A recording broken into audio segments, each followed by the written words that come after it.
Abortion यानी कि गर्भपात।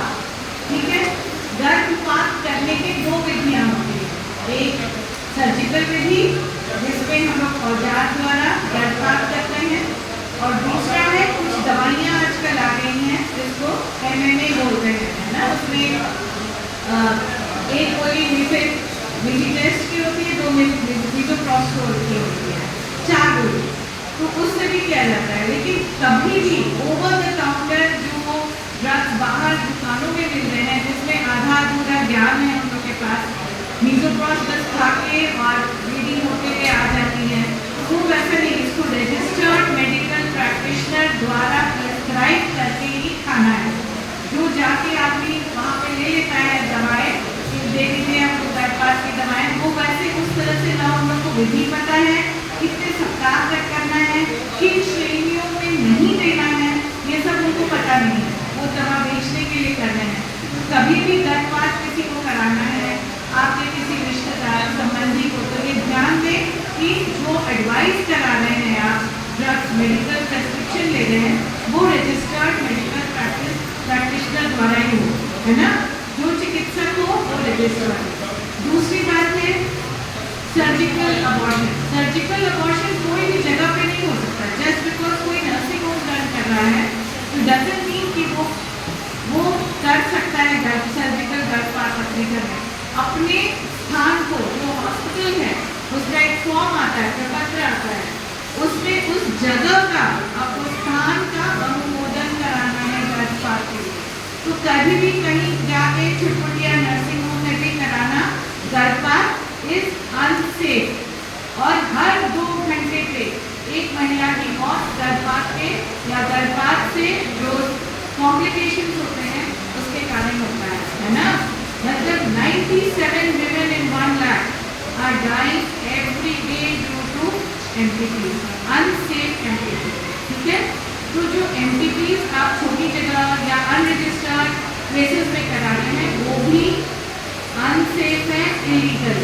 कोई भी प्लेस जहाँ पे अबॉर्शन हो रहा है that has to have a form curve जिसमें स्थान का अनुमोदन हुआ रहता है कि यहाँ पे सुरक्षित गर्भपात हो सकता है। ठीक है, वो अनुमोदन का प्रमाण पत्र चाहिए जो वहाँ पे ड्यूटी डॉक्टर कर रही है, उसको भी एक MTP नंबर मिलता है कि हाँ हम करने के लिए लीगल है, कोई भी करने के लिए प्रशिक्षित है ना।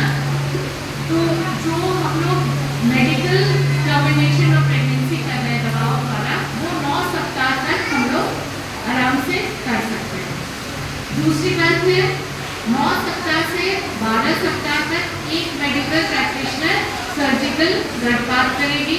12 सप्ताह से लेके 24 सप्ताह तक 2 मेडिकल प्रैक्टिशनर्स की जरूरत होती है गर्भपात कराने के बाद। अब सुप्रीम कोर्ट ने नया डिसीजन बनाया है कि 24 हफ्ते के बाद भी गर्भपात हो सकता है, लेकिन अगर हम लोग उसका मेडिकल बोर्ड को सारे पेपर्स के साथ उसको सबमिट करेंगे, तब मेडिकल बोर्ड डिसाइड करेगी कि वो 3 दिन के अंदर वो हमको अपना डिसीजन दे देगी कि हाँ इसका करना है कि नहीं। और ये केवल स्पेशल श्रेणियों में करना है, जैसे किसी के साथ दुष्कर्म हुआ हो और उसके कारण पीड़ित हो गई हो, या विकलांग हो और वो नहीं रख सकती हो, या कोई इस तरह की कोई बीमारी हो उसको जिसके कारण वो गर्भ जो धारण किए 24 हफ्ता के ऊपर हो गया है और वो उसके लिए जानलेवा है, तब वो हम 24 हफ्ते के बाद भी उसका गर्भपात कर सकते हैं। लेकिन मेडिकल बोर्ड डिसाइड करेगा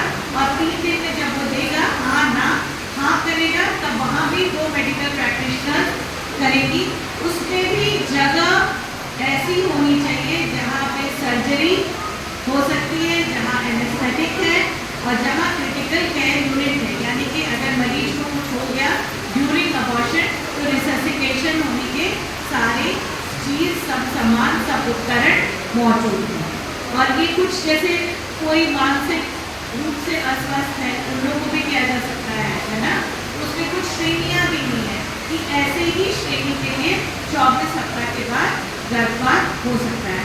लीगल गर्भपात हम लोग जो अपने हॉस्पिटल में कर सकते हैं बिना किसी के अनुमोदन के, वो है 24 सप्ताह को बनाया गया है। पहले ये 20 हफ्ता था, 24 हफ्ता कर दिया गया है कि 24 हफ्ते के बाद अब अगर कोई गर्भपात कराता है तो वो जो बच्चा निकलता है वो अगर जिंदा है तो उसको नींबू वगैरह के मदद से जिलाया जा सकता है। तो इसलिए 24 हफ्ते के नीचे बच्चा नहीं बचेगा, इसलिए हम लोग गर्भपात कर सकते हैं। दूसरी बात है कि बच्चे में कोई अनोमली हुई, कोई कॉन्जेनिटल अनोमली होती है जो उसके बाहर निकलेगा और उसके साथ कंपैटिबल नहीं है, तो वो 22 हफ्ते में डिटेक्ट होता है। तो हम लोग को ये 2 वीक का गैप मिला है कि अगर वो डिटेक्ट हो गया तो हम लोग फिर उसकी 24 हफ्ते तक गर्भपात कर सकते हैं ना। तो ये कुछ है गर्भपात का जो नियम है।